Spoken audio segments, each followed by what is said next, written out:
जय श्री राधे, जय श्री कृष्ण। श्रीमद् भागवत कथा का महात्म्य। कथा में प्रवेश आप सभी का हार्दिक अभिनंदन, वंदन। जय श्री राधे, जय श्री कृष्ण। श्री सद्गुरुवे नमः, श्री गणेशाय नमः। नैमिषारण्य में कथा प्रारंभ होती है। द्वापर के अंत में 88,000 मुनियों ने विचार किया कि हम दीर्घ काल तक सत्संग करें, बहुत दिनों तक विस्तार से भगवान की कथाओं का श्रवण करें। बोले, ये तो सब संभव है जब किसी ऐसी जगह की तलाश की जाए जहाँ पर कोई विघ्न बाधा न हो, और दूसरी बात ऐसी कथा सुनाने वाला मिले जो दीर्घ काल तक हमें सत्संग सुना सके और ज्ञाता भी हो, और तीसरी बात दीर्घ काल तक की आयु हमें प्राप्त हो। आज कोई सोचे कि हम 1000 वर्ष तक सत्संग करें तो 100 वर्ष ज़्यादा तो किसी की उम्र होती ही नहीं, इसीलिए दीर्घ काल तक की आयु हमें प्राप्त हो। 88,000 मुनियों ने, ऋषियों ने सीधे जाकर के ब्रह्मा जी से कहा कि आप हमें कोई स्थल बताओ जहाँ पर हम निर्विघ्नता पूर्वक सत्संग कर सकें, और कोई ऐसा महापुरुष जो हमें दीर्घकाल तक सत्संग सुना सके, जिसको सब कथाएं मालूम हो। तब ब्रह्मा जी महाराज ने एक चक्र को भेजा और कहा, ये चक्र जहाँ जा रहा है उसी के पीछे आप लोग जाइए, और ये चक्र पृथ्वी में जहाँ जाकर के रुक जाएगा वहीं पे आप लोग सत्संग करना। यह स्थल आप लोगों के लिए सुंदर होगा। बोले, महाराज सत्संग कौन कराएगा?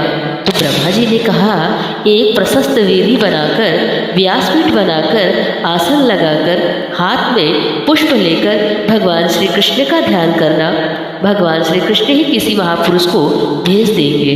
ब्रह्मा जी की बात सुन करके 88,000 ऋषि मुनि चक्र के पीछे पीछे आए, और वह चक्र आ करके नैमिषारण्य में रुका, और जहाँ पर वहाँ चक्र रुका वही स्थल चक्र तीर्थ हो गया। और फिर वही अरण्य में ही ऋषियों ने एक सुंदर प्रशस्त वेदिका बनाई। उस वेदिका को गाय के गोबर से लीप कर, कुश का आसन बिछा करके, उसके ऊपर मृग चर्म बिछाकर बड़े भाव से अपने अपने आसन पे विराजमान होकर 88,000 मुनियों ने हाथ में पुष्प लेकर भगवान श्री कृष्ण का ध्यान करते हुए प्रार्थना की, हे प्रभु, कोई ऐसा महापुरुष पधारे जो हमें सत्संग करावे। तो भगवान के ही स्वरूप श्री सूत जी महाराज पधारे।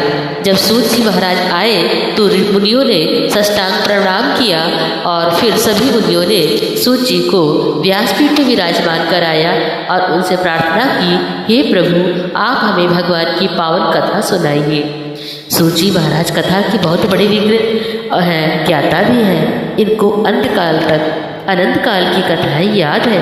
आज का कोई वक्ता कितनी ही कथा सुनाए, 15 दिन सुनाएगा, 20 दिन सुनाएगा, उसके बाद उसी कथा को रिपीट करेगा, कितना सुनाएगा। लेकिन सूत जी महाराज को तो अनंत कल्पों की कथाओं का स्मरण है। और फिर जब श्री सूत जी महाराज व्यासपीठ पे विराजमान हो गए, तब मुनियों ने उनका पूजन किया।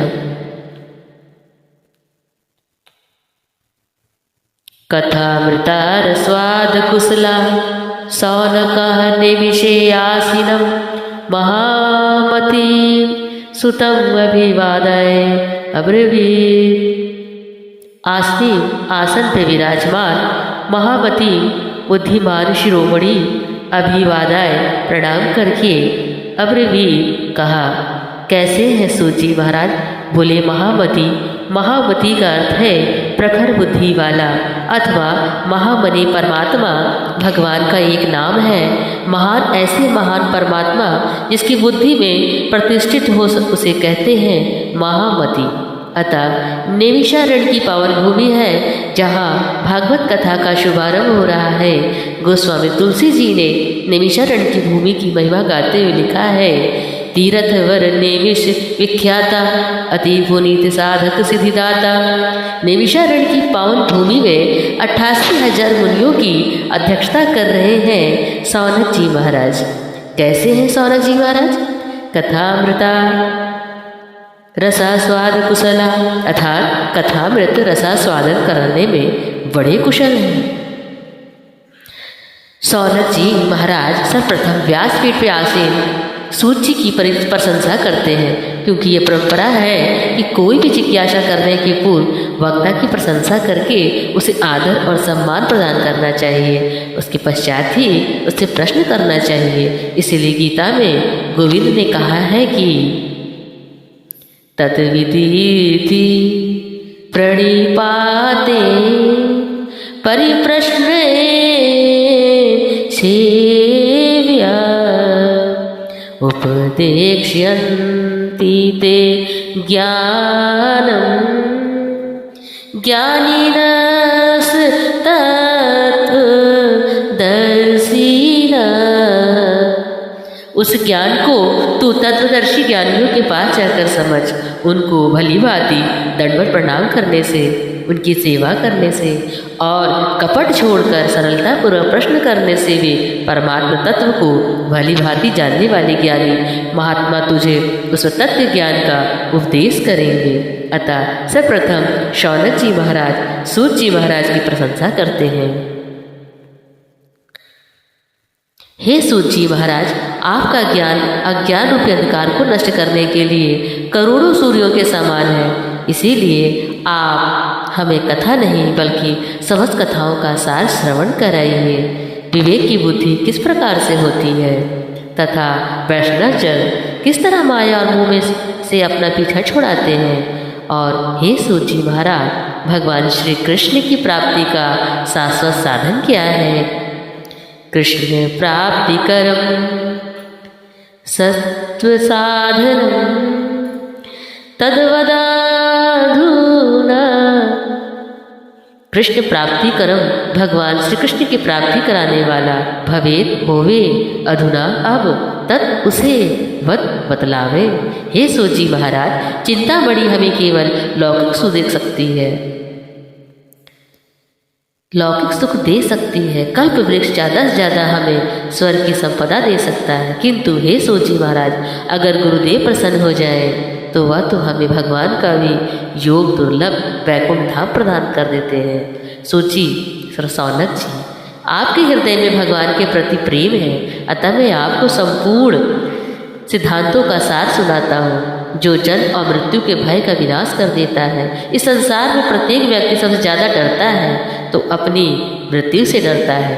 मृत्यु एक शाश्वत सत्य है जो सबकी होनी है, किंतु यदि हम मृत्यु के भय से मुक्त होना चाहते हैं तो हमें क्या श्रीमद् भागवत शास्त्र का आश्रय लेना चाहिए। काल ख्याल मुख ग्रास त्रासनी निर्वाणस है तवे। श्रीमद् भागवतम शास्त्रम कलु किरेण भाषितम। जब मनुष्य के कई जन्मों के पुण्य का उदय होता है तभी उसे श्रीमद् भागवत शास्त्र के श्रवण करने का सौभाग्य प्राप्त होता है।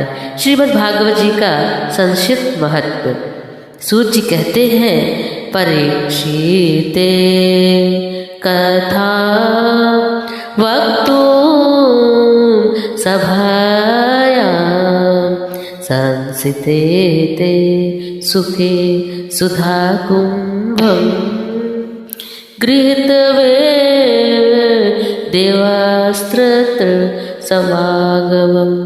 परीक्षित के लिए कथा वक्तुं कहने हेतु सभायाम सभा में सुखे सुखदेव जी महाराज संस्थिते सती बैठ जाने पर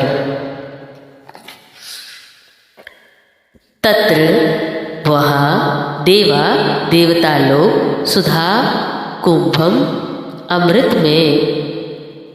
अमृत से भरे कलश को गृहत्वा लेकर एवं ही समागमम आए।